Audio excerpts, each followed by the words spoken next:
do, folks? It is your boy Charles Yoga here, and I am joined again with the OG, Professor G. Mark Gray, and a very, very special guest, and Tony Kennedy of RX Sports. Tony, welcome Oh no! to Maryland No! Live. No! Let me have this one. This is the Oh, great sorry. Tony Kennedy, late Virginia Tech. When they played football there, he played for Frank Beamer. He was pre Michael Vick. They was great players in Virginia Tech before Michael Vick. Was a great player on steroids. That being said, Tony, what is the deal? Thank you for joining us. My shoulder's feeling a lot better because of your RX Sports stuff right now. Thank you, man, for having me, man. You know I love this stuff. Anytime we can talk about sports, talk real stuff where, I know we're gonna get under some things now, but I love it like this. This is how it's supposed to be. It is. First off, before we get into talking Maryland football, Tony, can you talk a little bit about RX Sports and what your service and your product provides to athletes across the board? Well, first, thank you for having me on. Our Sports is a company. We have a little bit of CBD, but it's mixed with 19 other things that active ingredients that helps people with, anything from sciatica to your knees to your shoulders, arthritis. We're our Carpet stuff. tunnel. Huh? What'd you say? Carpet tunnel. Carpet tunnel. Yeah, All the man. good stuff. That the athletes, current and former, that they need right now to survive. I mean, we're pain meds, but here's the difference: we're pain meds that don't work on your liver, your kidney, or your stomach. We're natural. We're out of Baltimore, Pigtown. We overlook Raven Stadium. All our stuff we're black owned. Our stuff is the best that's on the market that you don't need a prescription for.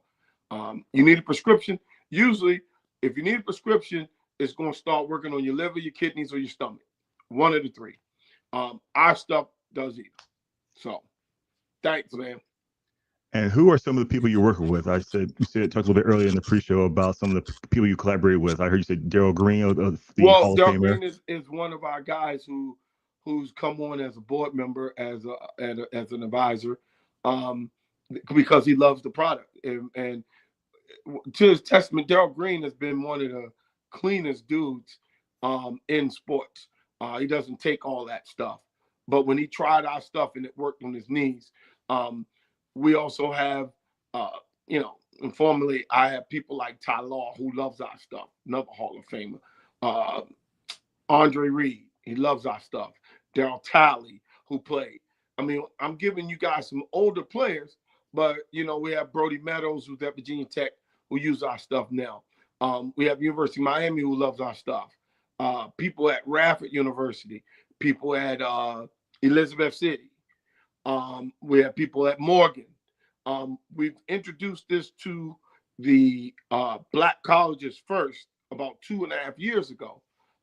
And right now we're trying to do a deal with people at the CIAA to make this the official pain reliever on some of their schools because it's big. We want all these groups and schools to take advantage of a product that's been put out there that is superior to the rest of the stuff. I mean, I'm a voice for it. I'm the CEO, but I didn't create it. Dr. James Tracy created it, but it is the best product out there. We get it. People hit us all the time. And within 1 to 5 minutes, when you put it on, it starts to work because it was a product made for the people. It wasn't a product made to just have big names advertise it and go out and make money. It's actually a product for people and their pain. And I'm a believer. Okay, from carpal tunnel in the wrist, put it on the shoulder. I'm having little issues on the backside, so it definitely is something you should look out for. Quite frankly, at the risk of throwing it out there with a full-fledged endorsement. But I'm a user and it works pretty good for me. I ain't gonna steer you wrong neither. But Tony, it's interesting because even before you got into RX Sports, you were president of the Crab Bowl, so you got a finger on the pulse, or at least you did, with recruiting football players, particularly in the state of Maryland. Yeah. All right. we created the Crab Bowl, which is the unofficial state in-state all-star game. Right. So we created that, and I got a deal with Under Armour back in 2009. And one of the things I did, and I was looking, I was like, well, we can go get Nike, all the rest of them. I said, no, we need to be home. So when I was the first one to get a deal with Under Armour like that, we would just take stuff and put it in our Crab Bowl and see if it worked. You know, me and Ben Lee from Under Armour. Mm-hmm. And over the years, that's when I came up with the I-95 Kickoff Classic, where I would bring all the big teams together from every state to bring them here to play our people. Then I would take them on the road. Then I came up with the Patriot Classic at Navy Stadium. So I was the guy that had a vision. But also, when I was doing that, I was telling people that eventually the college people are going to start getting paid. And everybody used to look at me and laugh. Oh, man, you don't know what you're talking about. They ain't paying them. Look at this, blah, blah, blah, blah, blah, blah. I have been saying this since pre-Crab Bowl, which is 2006 and 7, right, that they're going to get paid. And people laugh, and they laugh. If you're a visionary, people usually laugh at you, and they usually talk because you probably don't have as much money as them, the stability as them. You don't have all that. And so people tend to think, oh, well, they're a little crazy. Well, those same people aren't laughing now. And those are the same people that told me when I bought RX Sports that I was crazy. But when I bought RX Sports, oh, it's CBD, they ain't going to do blah, blah, blah. Oh, well, come, today, 2025, I'm in a market now that's about to grow to 150 billion by the end of this decade. And now I got conferences and schools and Olympics and all kinds of people hitting us wanting to try to partner on what we're doing. You have to understand some people have a vision and some people are visionaries. And we just signed a boxer. His name is Michael the Bounty Hunter. He is going to be fighting August 23rd for the other half of the WBA. But he also bet on himself. And I did not know this. He was a vegan. And our stuff is plant-based. So he hit me and said, man, this stuff works. I want you guys to sponsor me because... Looks like we had a little freeze up here. A little bad connection. We got bad connection? No, we good. You go ahead and finish your point. He said because the stuff works on his wrist, it works on his hands. Yes. And he said that, he wants to be in. Well, in a couple of fights, he probably fighting usage for the world title. But I said to him, because he gambled on himself. If in boxing, if you sign with someone, you may be able to get the fighters early, but you don't make as much money. He never signed with anybody. So he gambled on himself. And 2 to 3 years later, he's sitting in there. And I said, it's funny. I said, it's funny because I'm sitting here at the Flamingo Hotel in Vegas 2 weeks ago. I sat there and I told him, I said, there once was a guy who sat right in this very space. His name was Bugsy Siegel. They told Bugsy Siegel, listen to this. They told Bugsy Siegel, this is bad. Nobody will ever come to Vegas. They will never gamble here, and they will never stay the night. This is a bad idea. Is Vegas a bad idea, guys? No, there's nothing bad about Vegas if you ask me, but then that's a topic for another show. I wanted to bring it back home for a second and talk about the State University in Maryland, which is a tremendous place to be. I mean, let's be real. You sandwich between DC and Baltimore. You got if you like the water, you can get to it in a couple of hours. If you like the mountain, you can get to it in a couple of hours. I mean, it's cultural, it's international. Yet somehow college football has been an afterthought at Maryland. Now, I understand the basketball program, and you've been around as long as I have. Basketball, especially under the days of Lefty and then on into Gary Williams, has dwarfed the entire athletic program. But this is football time. You're in a football conference. Where do you think Maryland needs to go in terms of that infrastructure to be a contender? Because I've been banging the head, and y'all know this. God bless Kirk Signelli, but to me, he puts a coach like Mike Loxley on blast for no other reason. He came into a basketball school. Nobody knows anything about their football program, and they were playing on the second week of the college football playoffs. I say Maryland should be Indiana when it comes to football. And it hadn't worked out like that. Why? Yeah. You run that to me. Well, Yeah. first, let's start off so the show don't get in trouble with everything. Maryland has an excellent staff. They have a hell of a recruiter and coach in Mike Loxley.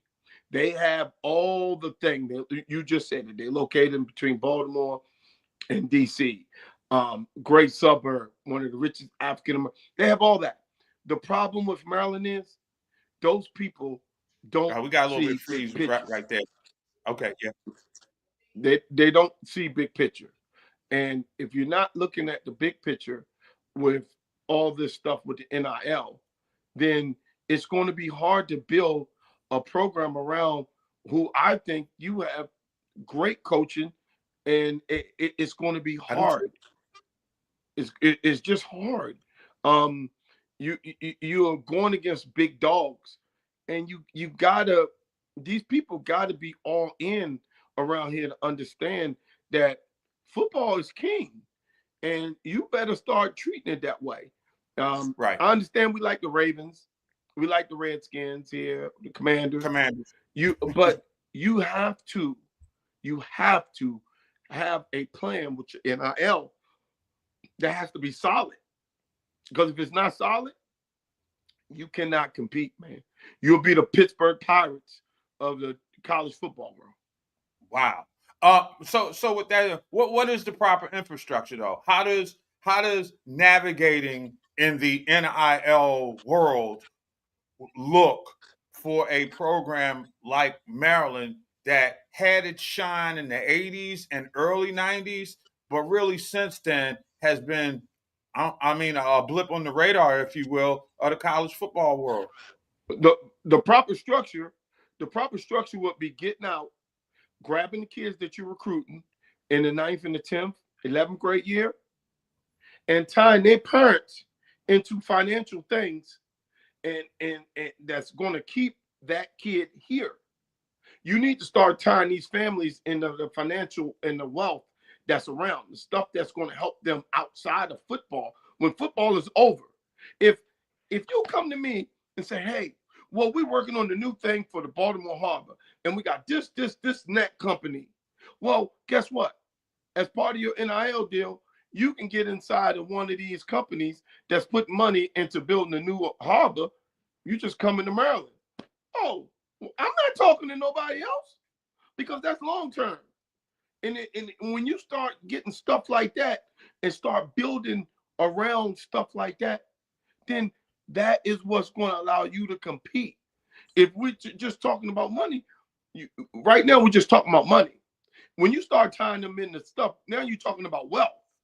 And people don't want to listen because they think they know it all, because they making all the money.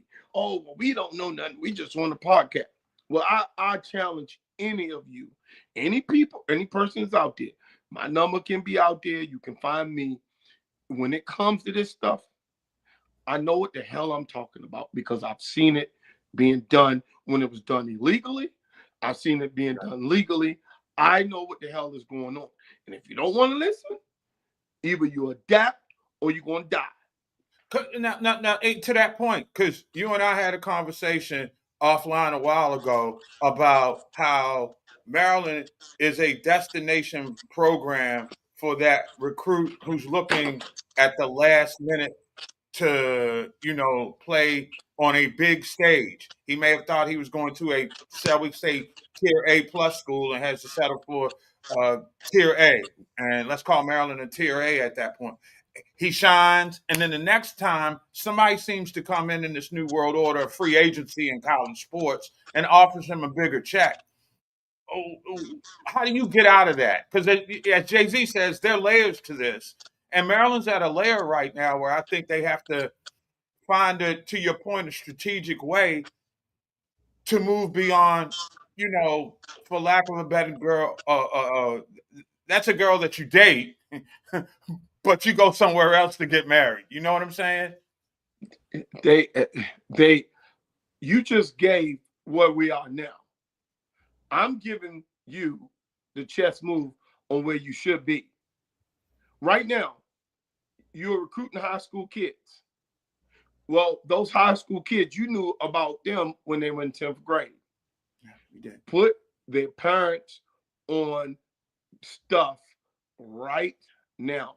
All these companies who donate to Maryland, they all got big deals that's going all around the whole DMV, the state, the region. Start connecting them inside of deals that is going to allow them to just come right into Maryland. Those deals, once you start getting those families to understand that it ain't just about maybe the 750,000 here at Alabama, but maybe it's about the 300,000 a year for the rest of your life. So when you start getting them to think like that, then now when they come over the top with a couple million from so and so, you're like, no, I'm not leaving this because our stuff here is going to be worth more than that in 10, 15, and 20 years. If you're going to play the long game and do it and build wealth for these kids, or you're going to have people just jumping like it's JUCO and they're going to be gone once they see that you can't afford it. Let me explain so people understand. In the Big Ten, when it combined with the Pac-12, right, you now brought Microsoft in, University of Washington. You brought Hollywood in, USC and UCLA. You brought Nike in, Oregon. Now, those are just those 4 schools. You still got Penn State. You still got Michigan. You still got Ohio State. You got Nebraska. I mean, Iowa. I mean, I just named 8 programs that right then can outspin you. 8. right. So what are we doing here? Either you're going to show that you are the biggest school that is around the most affluent African Americans in the country. You need to start showing that. How you show that? Well, don't they got Bob Johnson's people down there right around the corner? Why ain't they involved? Yeah. Why ain't they involved in making sure? Oh, here's the biggest thing. In 15 minutes, you can leave University of Maryland and be sitting in the chamber of the Senate and talking to the people. My whole suite would be nothing but for congressmen and senators, so I can be having lobbyists work the rules and work the laws to make sure our kids got everything that they need, from internships to being on boards to doing all kinds of other stuff. You need to use Washington, D.C. for what it is. It's the most powerful place in the world, and you don't even go 10, 15 minutes down the road to do this and connect the dots? Come on now. Who y'all got running your NIL? I mean, come on. Our city is not Washington, D.C. Lincoln, Nebraska is not Washington, D.C. State College is not Washington, D.C. You lost your mind. We got a $26 trillion budget, and you can't go in there and go get them people? Man, look, put it like this. It'd be so bad that my daggone team room would look like the Senate for the games. Everybody would have so many seats. They'd be like, well, why all these congressmen from all these areas up in here? Why? Because we're gonna make sure Maryland got all kinds of money. We got all kinds of grants. All the players got hooked into that company, that company. Use what you have. They're not using what they have, man. And then we got the nerve to try to blame the coaches and blame the staff and just come down on them. No, man, those guys are doing what the best they got, but you can't. Come on, man, you cutting them off at the knees. You make a good point about that professional development piece. I mean, when you hook people up with internships, that's if you just look, and I go back to Maryland's old school ACC days. You look at Duke right now. Duke is controlling just about every layer of basketball that there is. From Grant Hill at the top of USA Basketball, JJ Redick is the coach of the Lakers. Jay Will is an influencer on TV and the like. To me, if I had my money, I'd probably have Jay Billis as president of the NCAA, quite frankly. I mean, he makes a lot of smart points as it relates to dealing with the matters that we're talking about as far as NIL. But to your point, Tony, Maryland's in a unique position from a recruiting standpoint. You saw that professional growth and development, and your networking opportunities on Capitol Hill are a game changer for your life. And we've always talked about how the NCAA used to use one of those great marketing lines, which is, prophetic. Most athletes are going to go pro in something other than sports. And that's a great selling point for you. So this is a new change in direction that the organization has as far as the athletic director is concerned. He does know how to make money. He's built bridges in the professional sports ranks. But how do you parlay that, Tony? I mean, think about it. There's certain things that you can have, pardon me, that you can do at the pro level you may not be able to do at the college level, though that the college model is beginning to look more like pros every day. Yeah, especially with the lawsuit with 21 million that you can spend. Now, how do you spend that 21 million? Okay, let's say everybody's even. Everybody gets to spend 21 million. Okay, so now you made you have a thing, a blueprint. Mm-hmm. What else can you get besides that 21 million? Well, I can have you sitting with so and so, Congressman so and so, right, every day. Or I can have you. Remember, all the big money is what runs the country, and that big money runs right on the same road, right? Rhode Island Avenue, take that straight down, hit the Capitol, east west, get on down to East Avenue. It runs right there. So you need to start pulling them in and start having your athletes and giving them an experience that no other school can do. The only other school that can do it is Georgetown, and you're not even competing with Georgetown for football. Yeah, Georgetown. Yeah. Georgetown plays a different band of football. Yeah, I mean, for football. We're talking about major football. Navy, they got their own network.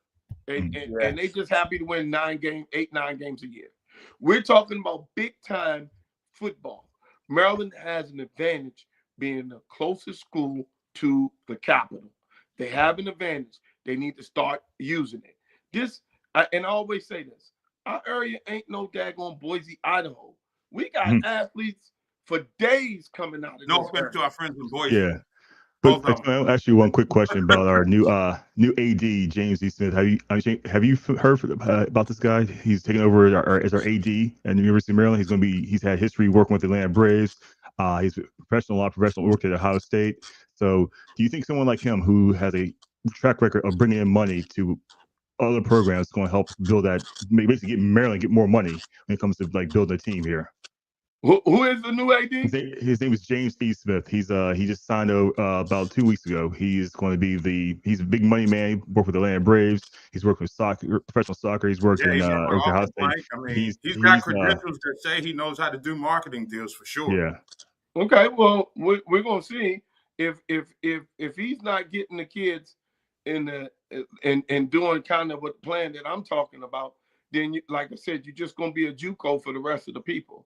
If that's not, I mean, listen, if the goal is to raise 21 million every year and do it, every school's gonna raise 21 million. What's gonna make you go to Maryland versus going to Penn State? It's gonna be all the other stuff, the other perks, like the perks. You're right. Like the perks I told you. If somebody, both of you guys on here right now, somebody came to you right now, your kid's in 11th grade, and they said, look, we're working on National Harbor. We're trying to get this in there. We're trying to get that in there. We want you and your family to sit on the board, and this is how much you're going to own, percentage of this. And we want you guys to be involved in the planning and building because we're looking at this. And then we're looking at something over in, Old Town. See, when you start talking on those type of levels, well, why am I going somewhere else? Because, see, here's what I tell all the players. No matter where you go, they're going to bury your butt right where you graduated from high school, right where your parents and your mama live. They're going to bury your butt there. So this is home. I can go to LA all I want. Home is always going to be here. Okay? So you need to home for your parents, your grandparents, our aunts and uncles. Now We're just not talking about somebody got their hand out. We're talking about building wealth. Right. You know, first of all, how are you collecting the money? Some of these dudes are collecting money through their name. Tony Kennedy, if I'm still playing at Virginia Tech, I wouldn't be getting a dime with Tony Kennedy. That thing would be Tony Kennedy LLC. And then I wouldn't be sitting around and parents, everything would be in a trust. You know, even the LLC would be inside the trust. So it's a lot of different things that when you're talking about just getting money don't mean, look, everybody in the area average 150,000 a year. Getting money ain't nothing. How do you keep that money? And how do you make that thing, make yourself become wealthy? This is what we need to be teaching these kids, and through connections. And Maryland has an advantage. Maryland has an even advantage over my school at Virginia Tech, because you can't leave at lunchtime and be sitting in the Capitol at 12:30. No. That's only one school can do that that's playing in that major level. That's Maryland. Sitting in the Capitol, listening to the hearings, talking to the people who has a $26 trillion budget. Come on, man. I mean, what we doing? I mean, you mean to tell me that these people don't like football? They don't like, coming to talk to different people. And then it even helped Maryland out now, because now you got so many states represented in the Big Ten. Well, all those states got a spot right here. You got a spot in College Park. That's interesting. I mean, and you know something that is outside the box thinking that I think, Chuck, you and I would both agree that Maryland has quite frankly been needing, I think, since Kevin Anderson. I think, and let me get your thoughts on that for a second. I remember when he was eviscerated when the team left the ACC for the Big Ten, and looking back, that move is aging really well for Maryland. I mean, you think about it. ACC falling ACC's apart. dying. It's and the Big Ten is flourishing by basically scooping up everything. What was my first words? What did I say? Vision. Right. If you don't have a vision, and remember, all the Maryland people came at Kevin Anderson. Oh, they did. We ain't gonna play Duke, and we ain't gonna play North Carolina, blah blah blah blah blah, until that check start coming. Yeah. And you start seeing all those buildings being built, new hotels, and where do you think that came from? Yeah, I tell people that's like Big Ten money. If the federal government wasn't here, this area would look like Alabama, because there ain't enough crabs in that bay for all of us to be having these Oakwood and all these nice fancy stuff. That's federal government money. So Maryland is living off the federal government type stuff now when they went to the Big Ten. But I had idiots telling me, oh, with ACC and this and that. I said Maryland made the best move possible, because you can see the kind of money that's coming into that place. That's why, man, if you don't speak big vision with me, I don't want to hear it. I've made the mistake of dealing with people with small visions, and anything that I do now, or anything that I touch, you may look at it and be like, but you have to understand it's a big vision. If it's not big vision stuff, I'm not touching it, man. I'm not wasting my time. He mentioned the crab bowl earlier. I will only bring the crab bowl back if I can pay the athletes to play in the crab bowl. So when I bring it back, I am going to have sessions for them to how to go against people like myself, to understand how to market yourself, how to build wealth, how to make sure you putting the money away. I will only bring it back when everyone who plays in the game can get a deal to where they can come and play in the crab bowl and make NIL money. I don't want them looking at small-minded things anymore. We've wasted too much time being small-minded when we have all the resources in the world. Black folks here in DC, if we don't set the bar, then who will? Or we waiting for them fools in Jackson, Mississippi, or Boise, Idaho, or Lincoln, Nebraska to set the bar? Man, y'all got to be kidding me. So let me ask you this. All right. all of these schools who've been dealing with NIL as we knew it and are transitioning into what it's going to be now, which is, sanction free agency, what it is. They supposedly have these general managers and people like that, and they have up these advising things where I guess the NIL money that you get goes into something that's supposed to benefit you in the future. That's supposed to be how the infrastructure works.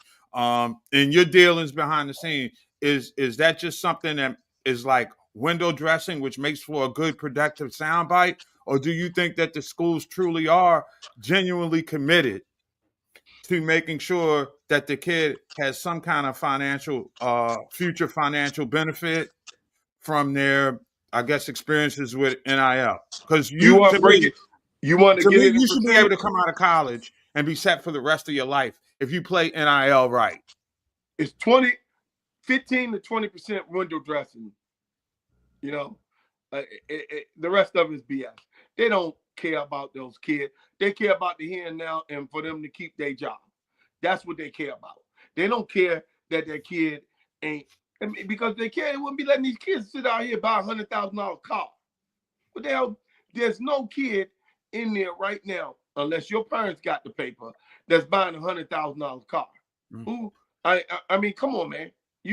I don't care what they're paying you to get $100,000 car while you're still in college. Anybody would say. Now, the only people who probably do that, if you had people that was like Bill Gates and them people who they probably had to buy $100,000 car because they don't want the government to take the money. But that means that you got real wealth, and Right. and that stuff doesn't matter to you. But you're talking about kids making 500,000. Right. I mean, you can sit there and just do the taxes, even if they paid you $500,000 a year for 4 years in the state of Maryland. How much are you really gonna have? If you don't 600K get if your you're degree, lucky. you don't make the pros. What are you really gonna have? You're gonna be in worse shape than what we were when we were just broke going to college. Because tax man gonna come get his. And then whoever else, the crew, and the rest of that stuff. So if you're not investing and if you don't have that mind of doing it, which you probably don't have it at 17, 18, 19, 20 years No. old. Your team has to be You, Oh, guiding what? you at that moment. But what about some kind of like mentorship for these kids who are getting these checks and don't know? Like I remember when I was at that age, and you give me a little bit of money in my pocket, it's spent immediately. So is there any way like some kind of like maybe some former athletes who come back and say, hey, this is how you got to handle this stuff, or some other kind of mentorship for these kids to make sure they don't blow through this money they get? the only thing that I can see is if you get the two people who would be great mentors for this are the two NFL veterans who one is black, one is white, that they made to seem the goofiest people ever. One is Gronkowski, and the next one is Beast Mode. They never spent a game check. They always played on their sponsorship money and a little playoff money. They never spent the game check. So you need those type of people who those kids will actually really listen to come back and start promoting that. Because unless you promote that, man, these kids gonna be out here like it ain't. I mean, and look, guys, don't get me wrong. If you at 22 would have given me $1 million, 500,000, right, we were gonna be down in the Ebony Inn, South Beach. We were gonna be Cancun, making it rain. So don't get me. Oh, I'm high and mighty at 50. But think about it. Right. At 50, if you still had the mindset as a person that when you were 20, then you just wasted 30 years of your damn life. So, I mean, what we doing here? You got to position a team around you to have that person understand. By 30, if I do this right, by 30, I can retire. I can do whatever I want. I'm done. I'm done. You got to have people with that mindset. Yeah, you do. That mindset that I got to be flossing. I got to be listening to Sexy Red and all them talking about my money long and all that and my paper long. No. You see, everybody too showy. You got to be undercover. and putting it away and doing what you need to do, making the connections. I saw two girls on the subway. They had Georgetown stuff on. I saw they was tall. They were girl basketball players. They said they just transferred up from Georgia. I said, well, here's the thing. You stepping into big time now. This ain't the SEC. Yeah. And she was like, well, the basketball is better than that. I said, no, you misunderstood what I'm saying. Right. You stepping in the big time. I'm talking about here from education. Yeah. I said, the people that you're about to meet are Right. the people who run the world. Not just no Georgia basketball. Oh, we playing Auburn and we playing. Man, they don't mean nothing. You at Georgetown, where that person who's probably next door to you, their parents probably help run the world. Making policies. Yeah, you got to. We have to start thinking about this and stop all this wanting to be flexing and flossing. That means nothing. Man, look, most of the black folks, if you got clean record, you got a nice house, a good car, kids going to private or whatever. Man, that's not no flex. What's No, it's not. flex is, are you setting them up to be responsible? Because see, here's what I tell everybody in Generation X. Your kids are going to take, when you die, they're going to take your stuff and sell it and live in a little raggedy condo and take that money that they got and pay their little bills off. And then their kids are going to be right back at it what it was 60 years ago. Because you didn't teach them the way of how to do it, how to put stuff in trust, how to build property, how to do this, build connects. You didn't teach them anything. And that's what we are with the NIL. If you ain't teaching these some, you're going to look one day, oh, yeah, he got that. Oh, man, he got that Dodge Charger. Well, that 2025 Dodge Charger ain't going to do nothing in 2029. Right. It ain't going to be worth nothing, and you're going to be broke without a degree, and you're going to be on the corner talking about, I used to do it. And we've seen that on so many levels and so many different sports. So that's as prophetic as it gets. So now let's circle the wagons and talk about athletes and retention, because Charles made a very good point earlier, and you know this. And I've even had this conversation with Pep when he was coaching in Michigan. And schools like that think they can come into Maryland and pull out our blue chip 5-star athletes, probably because they got bigger bankrolls, they got greater traditions, and college football means a lot more to them. That being said, Tony, how does Maryland keep those dudes? We know there's enough players in Maryland to fuel a quality program, but most of them are still more intrigued by getting out of here and going somewhere else than they are at staying at home. Why exactly. is that? Because you have two big schools. You have DeMatha right down the street from Maryland. You have St. Francis Academy in Baltimore, who seems to be the pipeline coming to Maryland now. You're right. So here's what's going to come in, guys. Let's just play the game. Everybody gets to spend $21 million, right? Right. So within our team, we all going to be paying people the same. What's going to come in is like you're watching the NBA Finals. The starters are even. Whose bench is going to come and hit three? That's true. And play D and do Yeah. all the dirty work to put them up. So right now, whose bench is stronger? Does Maryland bench with all the rest of these businesses? Are they stronger than Michigan's bench? Are they stronger than Washington's bench? Are they stronger than, Penn State's bench? It's going to be all the extra stuff. The bench who can come in and convince that kid that living in D.C., living in this area is going to be better for you when you're 25, 26, 27, 28, 29, 30. Which one are going to be able to convince that parent? Well, me first, what the parents do for a living. Okay, well, the parents do this. Parents will, well, you know what? Dad's a hustler. Okay, Dad, you a cleaner? Dad, we just got you 10 government contracts to clean these buildings. Oh, really? Son, you going to Maryland. But Dad, son, you going to Maryland. I mean, this has been going on forever. So don't act like we just sitting here and we being criminal. No. Dad got to clean. It's sanctioned now, though, right? It's sanctioned, so you can't think outside the box. Right. Dad, you got that. Mom, you run daycare. Oh, Mom, we just got you a nice little spot right here in front of all this right here, and we got you some grant money, and here's your new spot. Oh, well, where am I going? Because mom and dad are not picking up and moving from DC to Oregon. No, That's not happening. no. You think about it. You in the area where everybody want to come to. The two places that got an advantage is Georgia Tech and Maryland. Right. All the black people want to come to Atlanta or DC. Mm-hmm. They should never be without competent black folks, especially with the sport being 75% African American. Man, come on, man. This is not that hard. But people make it hard because they want to act like they the smartest people in the damn room because you making all this money. But you ain't going to keep making that money because they're going to fire you. Hey, I want to go back to what you said about the bench. We get a couple 4 and 5 star recruits, but the 3 stars is probably what you call our bench, the depth. Who's going to make that play? You think Maryland needs to try to get more of those 3 stars to build more of a solid base.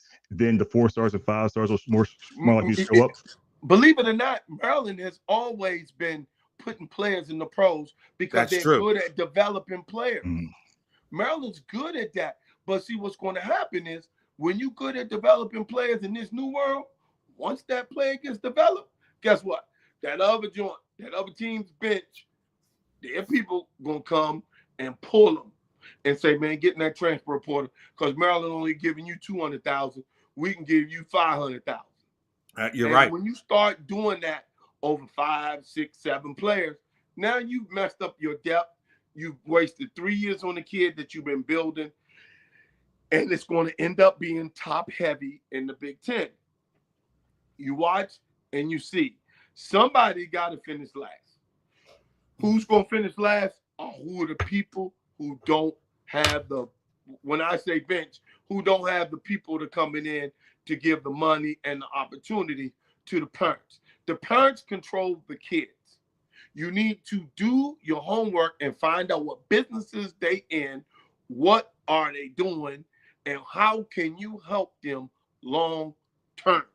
And Tony, you there are layers to that question because you talk about it. When you're recruiting kids these days, few if any are coming out of, say, Dunbar High in DC, right? Because those are inner city public school parents, and I don't mean that as a diss, but the elite level athletes' parents now are successful.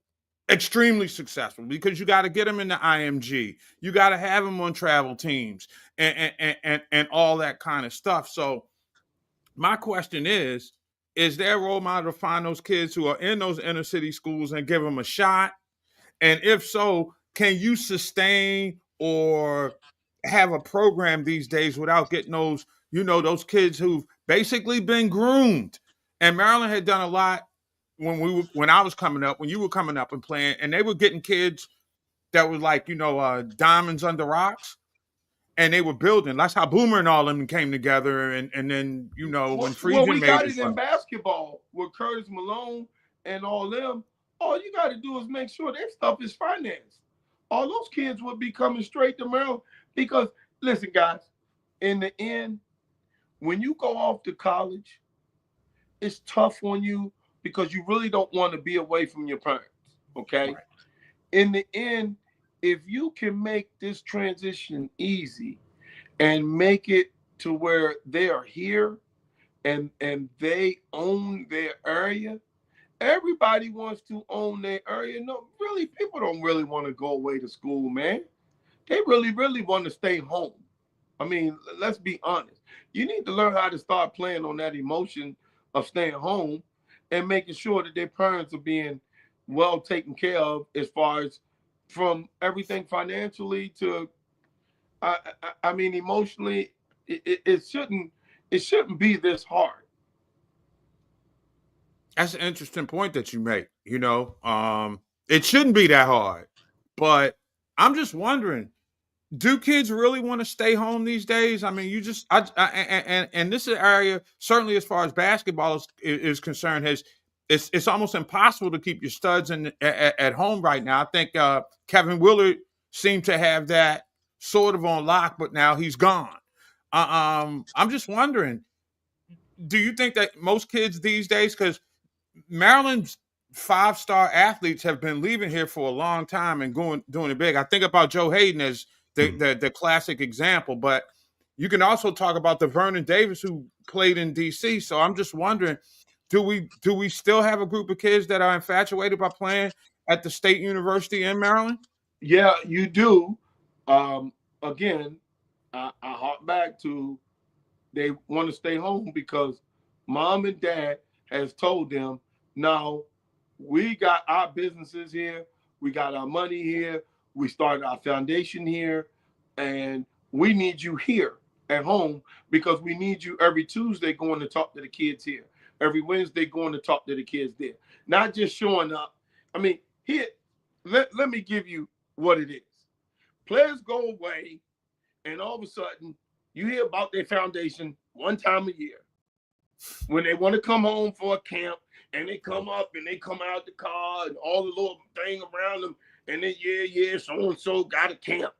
Yeah, come on out to so and so's camp in June or July, and then they go back away. You don't hear about the foundation at all. You don't hear nothing. Right. People want to be here so that their foundations and everything that they got can grow, because eventually when the sport is over, and if you've been doing it and making the right connections and being on board, now that goes forever. See, you that's the way of thinking that you have to get to, and that's what Maryland should be doing for these people. Because again, I didn't want to leave Bladensburg to go to Blacksburg. The only thing black about Blacksburg was his damn name. It was nothing else. Okay. So do you think I want to leave PG County to go what was called Montgomery County down there? If I had to, you had to gun them? No. We did it because Maryland was in shambles after Lynn Bias and everything that happened. Okay. But when you break it down, when I was 10, 11, 12 years old going to all the Maryland games, I wanted to be at University of Maryland. But on June 19th, 1986, all that changed. Everything changed. So now that we 40 years outside of that, kids want to be here, especially if you got your foundation here, you got your parents here, you got your money here. That's the big thing. Your money's here. So you want to make sure that all that's here. And that's not that hard. If you can stay in raggedy Athens, Georgia, or Lincoln, Nebraska, or Boise, Idaho, you mean to tell me as African American with all this stuff around us, you can't stay here? Yeah, as someone who grew up in the Shenandoah Valley, I know exactly how you feel about that lack of melanin in the valley. You grew up in them, and I went right past that, going way down there, headed down to that damn school. And don't mind me, I love Blacksburg, I love Virginia Tech, I love everything about it. But we're talking about an 18-year-old kid. Right. Would you rather be here? And he said, well, because you're close to your mom, you can't grow. Yeah, you can, because you can put it's okay. It's fine. You're fine. If you're living in Columbia, going to College Park, or whatever else, Baltimore, going to College Park, it's two different worlds. You still, but let's be real. You still want to come home to get mama and grandmama's cooking. It's really a great thing when you can play major sports and be a half an hour away from getting a good meal and then going back down and continuing your life. It's the best life. Maryland just got to get back to when I was in high school, where it was one of the top 5 schools academically and sports. And when Lynn Bias died, the year before Bias died, so matter of fact, and I want y'all to put it on the record, I think when Maryland left the ACC, they were still the last school to win the ACC in basketball and football in the same season, in the same school year. In the same school year. They won the ACC in football in 83 in the fall, and the basketball in 84. And I still don't think nobody else has done that, has pulled those off in the same school year. Now, you've done it in different school years, but, I mean, you got to just, I mean, even with my 10th grade year.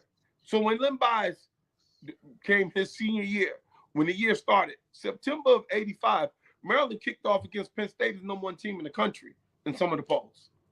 When they lost the game with Alvin Blunt when he fumbled, you remember the game. So, I mean, let's not talk like this is some university that just was, middle of the road. Dude. No. I'm old enough to remember Jerry Claiborne and Randy White. All right, let's go. That's Yes. all right. Steve You- Atkins running the football, Willie Joyner and them. So I've seen it. ACC, which wasn't respected as a football conference, but you were still able to get to a major bowl game type deal. It's like now I'm seeing That what Peach you Bowl. say, Tony, and I've been kind of, it's like it's right there. They so close to it. And it just keeps playing. I think basketball is solid. Brenda Fees, Hall of Famer. I like the Buzz Williams hire, but like I do as a tech guy, we got Buzz for 5 years. Love him while you got him. Oh, Hopefully he you was make great keep for one or us. two, but I don't expect him to be a pillar in the foundation of the organization. But he can help to elevate the brand. The question is, can Mike Loxley have that kind of impact on the football program? Mike Loxley is the perfect person, but he needs to have all the other factors working.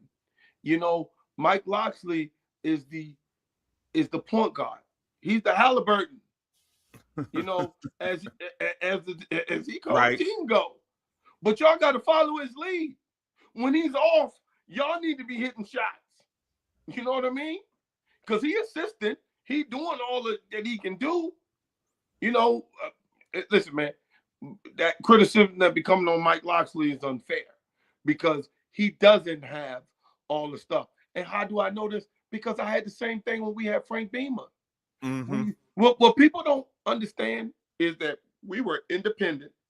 Right. We lost 10 scholarships per year for 4 straight years. So that means over my entire career, I lost over 40 to 50 scholarship athletes that could have been playing on me. That's a half of a football team that I lost. Right. And we playing the toughest schedules in the nation. So those two just don't come together. But look what happened when we got the scholarships back and we went into a conference. All of a sudden, they just started winning. Oh, they had a better team. No. It's because when you building it and you building it the right way, eventually it's going to show. And Maryland is building it, but they're missing the NIL piece and they're missing the connection piece. And that piece is what's going to cost everybody their job. Well, let me ask you this. In terms of the football program right now, they're a bowl eligible team all the time. As you look at the changing landscape of college football, if you're known as bowl eligible and not making in the playoffs, how does that affect your brand? Well, did they make a bowl last year? No, they had 4-8 last year. So if you're not making a bowl, you only got to win 6 games right now. Right. Then you to me it's bad now. If you can't win 6 games right now, it's bad. And I said the same thing. Look, man, don't get me twisted. I said the same thing this time last year about Virginia Tech and the year before and the year before. People at Virginia Tech know me. For 20 straight years, I said, y'all don't do nothing for the ex-athletes and everything else. So I'm still fighting them of what they should do. I even had people like, oh, well, you looking. I mean, it was funny. When I was telling people they're going to get paid, I had my own people at Virginia Tech talking about, man, you act like they owe you something. They're not going to come and give scholarships and do all this, blah, blah, blah, blah.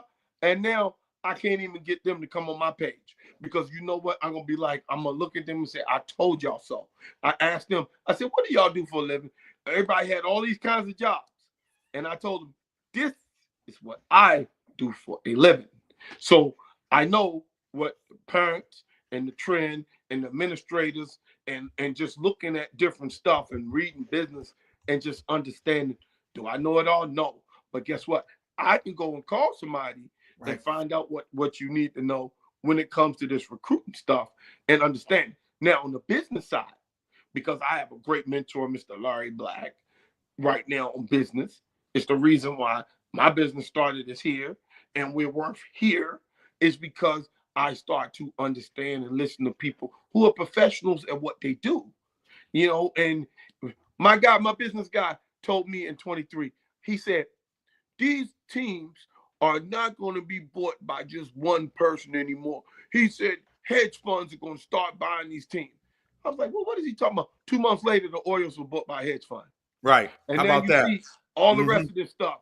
So that big group that's buying the The Lakers, Lakers. that's Yeah. a hedge fund. Yeah, certainly it is. However you want to pull it. So, I mean, these conglomerate groups, they're the ones who's going to be buying the teams. Don't be surprised if they replace Jeannie with Magic when her little contract runs out. At some point, yeah, you're right. Don't be surprised that he becomes majority owner. Mm. And then don't really be surprised when you see when LeBron leaves, he goes grab everybody and they go to Vegas and they go build a team there. You're right. I mean, all this stuff is business moves that we need to start. But guess what? If the athletes are starting to be business minded, they should be involved in some of this stuff and get. Here's the big thing for all you Redskin fans, Commanders, the very first thing that's going to happen this time next year, your boy's going to sign a 10-year, $1.1 billion deal. And don't be surprised if he say, okay, I'll sign $600 million, but my other little groups gonna need to have 10% ownership in this damn team. So what we setting up companies? Well, guess what? My mom runs a company, my dad runs a company, my aunt runs a company. Right. Well, they all want 2% ownership in this team. Then I'll sign your deal. See, those are the type of things that are about to start happening, that are legal, that are going to start happening, that's going to change the game, because ain't no way in the world I'm putting all my money into this stuff and you ain't giving me mine. Jaden Daniels is worth the 1.1 billion. He is already. Yeah. You're right. Already. Yeah. It's So funny you when say he that goes about. ask for it, watch the fans. Oh, they're gonna be like, oh, my about what? Y'all came from Ashy the Classy because and had a fan tell me, oh, they could have won without Jaden. I said, No, playing. No, not. Well, that's somebody else. These people don't listen to reason because you're a fan. I'm a fan of the Cowboys. Why do you think the Cowboys worth so much money? Cowboys worth that much money because Jerry knows how to market. Right. Jerry was the first one to put the names on the stadium and do all that other stuff. But meanwhile, he still wants to be GM, which he's horrible at. And now he got the Giants hitting him over the head, the Commanders hitting him over the head, the Eagles hitting him over the head. But Jerry never lost track of, I can market this star. And he's still making money. And name me a team that ain't won in 30 years that's worth the most. That's making money.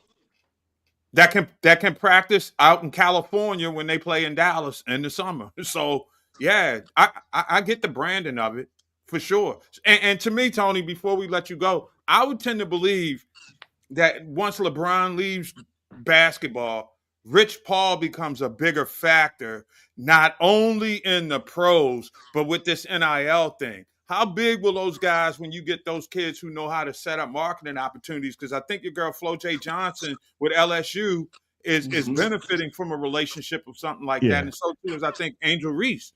Yep. And on top of that, there's James Smith said he wants to make a collaboration with the College of Business, Robert Smith College of Business at University of Maryland, and the athletic department when it comes to promoting and using that market. Like, it is a business, so he wants to, hey, the College of Business is a part of the athletic department. Yeah, so that's a big look for Maryland. Business and finance. Mm-hmm. Yeah. Business and finance. Those are the two that AI can't be messing with you. Business, finance.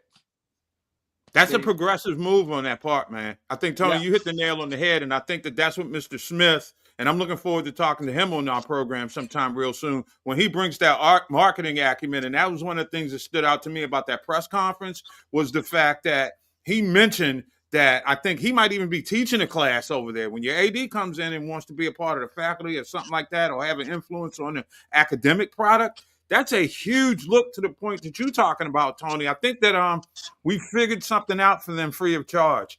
You think we can get a consultant fee for this? It's been an hour of consultant time. What I gave you guys right now is what I'm actually doing with a couple clients that we have. And so, my business guy, if he saw this, he'd probably going crazy because I gave out a little bit too much. But it's some things that we're doing now that we're actually making work. I mean, I've negotiated 2 contracts. And I'm not no big NIL, blah, blah, blah, but I've done 2 contracts. Okay. And I'm going to learn. I don't know all of it, but I'm going to learn. I maybe didn't go hard enough, but I had to listen to the player. Did he want to be there or did he not?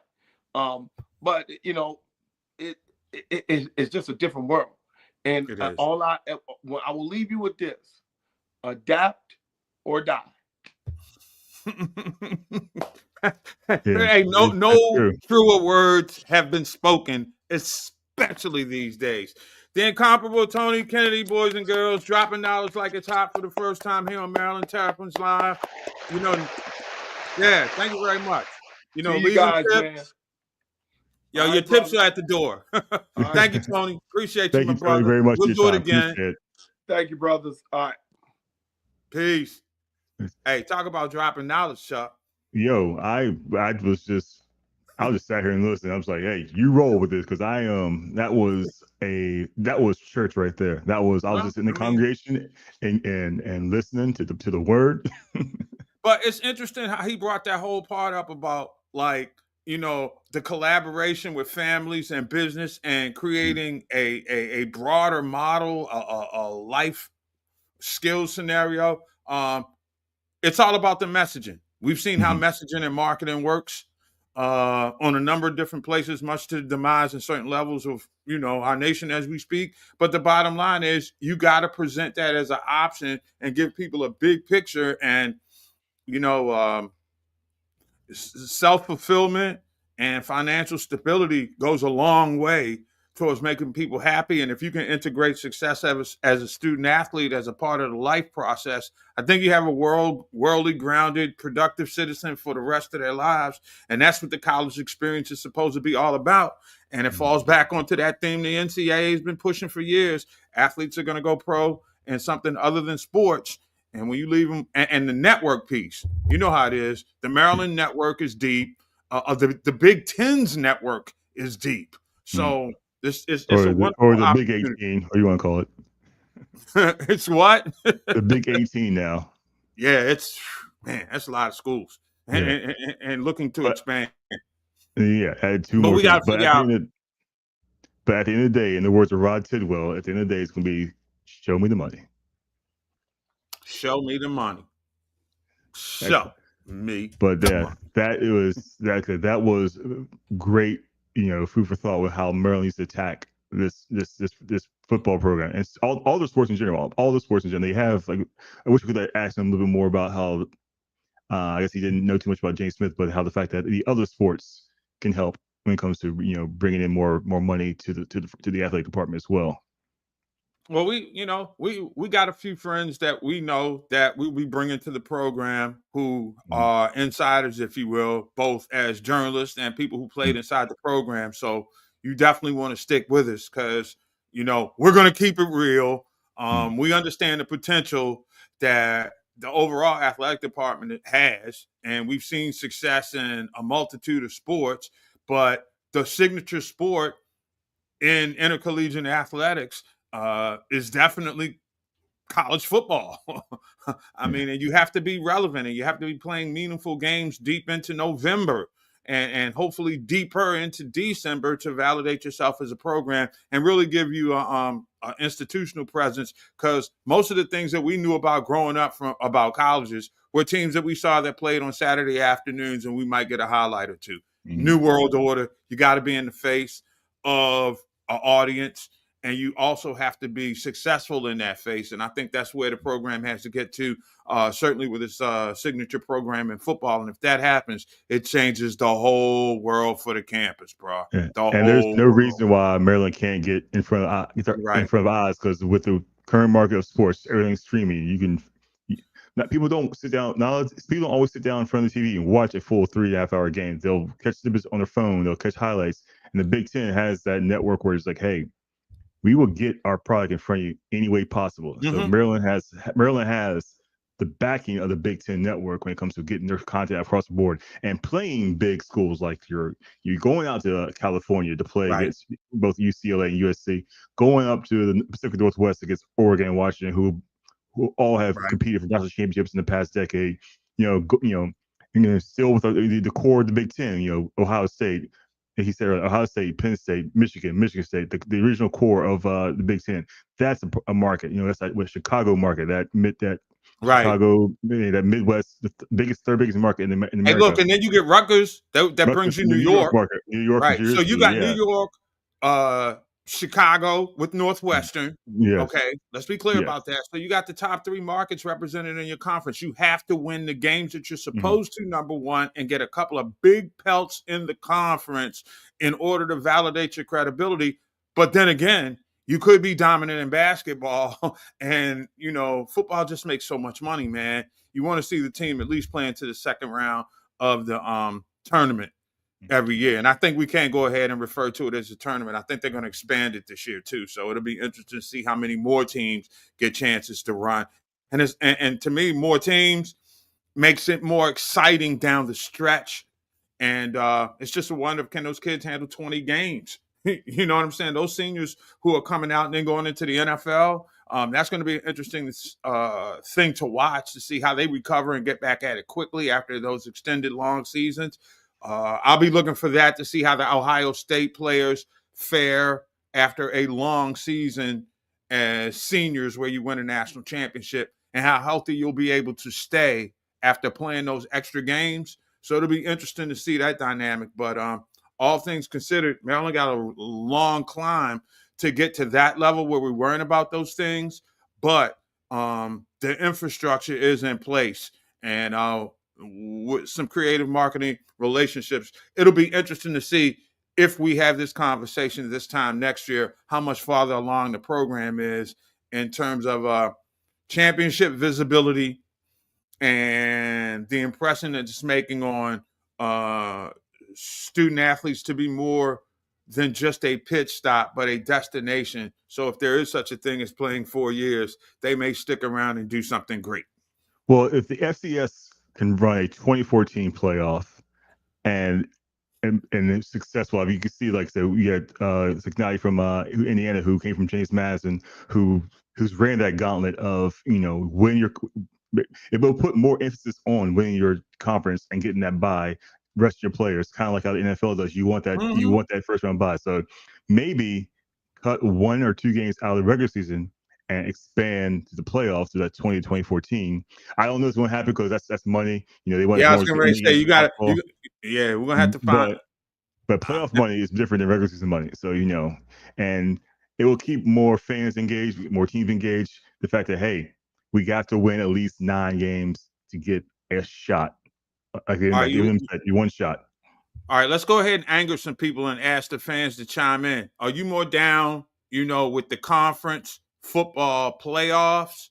Because to me, aside from being conference money grabs, aren't they kind of getting in the way?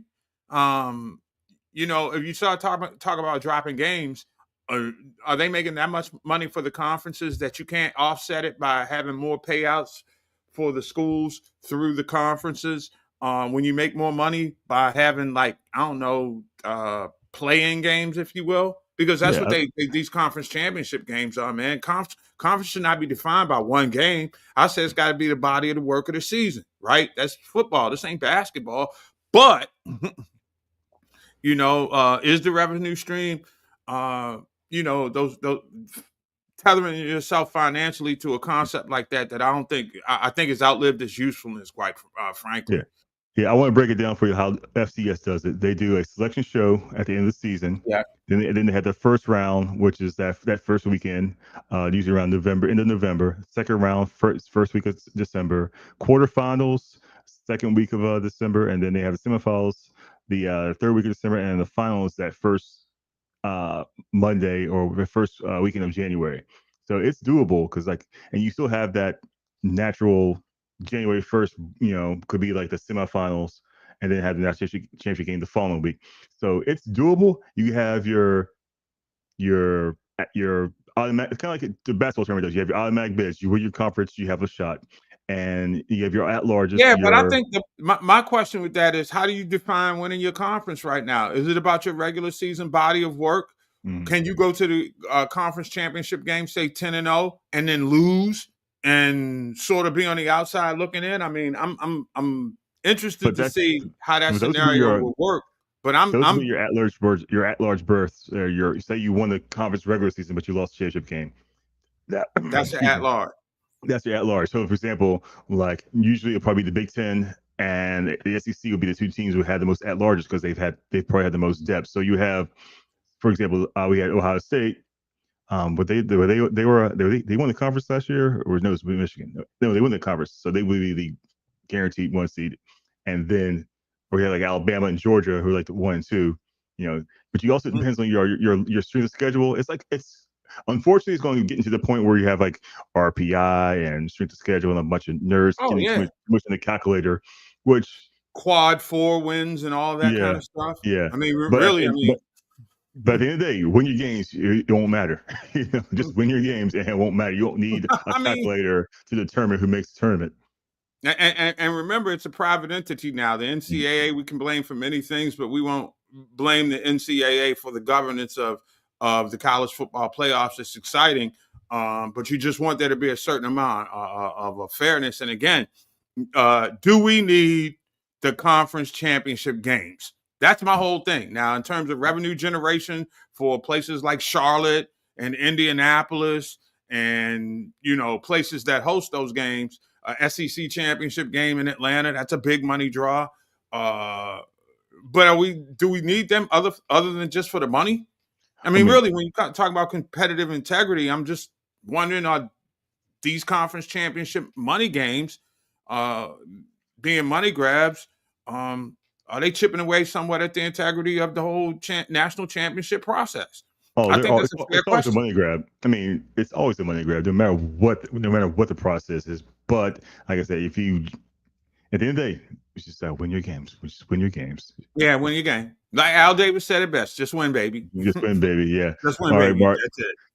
Well, we're going to have to wrap it up here. This was fantastic content from Tony Kennedy. He like I said, he was spitting facts, spitting knowledge to all the listeners out there about what Maryland has to do to compete on the biggest stage with the big boys in college football, big boy college football. You gotta bring the money, have a vision, and stick to it. You have a foundation already set with some great coaches and across all the sports. They do. Now we have a vision of bringing in revenue. That was this key point in his introductory press conference, like increasing revenue for the sports and or for the school overall, and bringing in other aspects of the school to help build that revenue with the College of Business, and also our medical school, is going to be possible, collaboration as well, because you will need people to fix those broken bones and Yes. those tears and pulls. So sprains, strains, and bruises, boys. yes, exactly. So we have a vision. We have the tool. Like in the words of Winston Zedmore, you got the tools. Now you got the talent. Let's go, baby. Let's go. I'll go back to the $6 million man. We're going to make him better than he was before. Better, Better, stronger, stronger, faster. All right, Mark. This has been a fantastic show. I'm glad we had Tony on today to talk, like I said, spit some facts about what Maryland needs to do to compete in big boy football. So before we go, I want you to do the usual shameless plug and tell people how people can follow you all across the place in cyberspace. In cyberspace, yes. In All across the cyberspace. space, in cyberspace, at The Sports Group. Facebook, X, Threads, TikTok. Follow me, and just hang out. And as we continue to move this thing along, we're counting down to the start of A little summer less than 2 months, camp. a little bit more than 2 months away for the season too. So think about I that, mean, folks. just think about it, man. We're probably about 6 or 8 weeks away from the start of camp. 8 weeks, I think. Yeah, 6 weeks from So camp, and then 10 weeks from the start of the season, I believe. aim now. It'll be here before you know it. Yes, and get ready. It's fill the stadium with Maryland fans We don't need any more people. No. Oh, make the short trip down the road and have more visiting fans than home team fans. So Right. again, but this has been the Voice of Maryland. Let's say Maryland Live, the Voice of College Football. I've been your host, Charles Younger. You can follow me at Charles Younger at CharlesNYonga, Facebook, X, Blue Sky.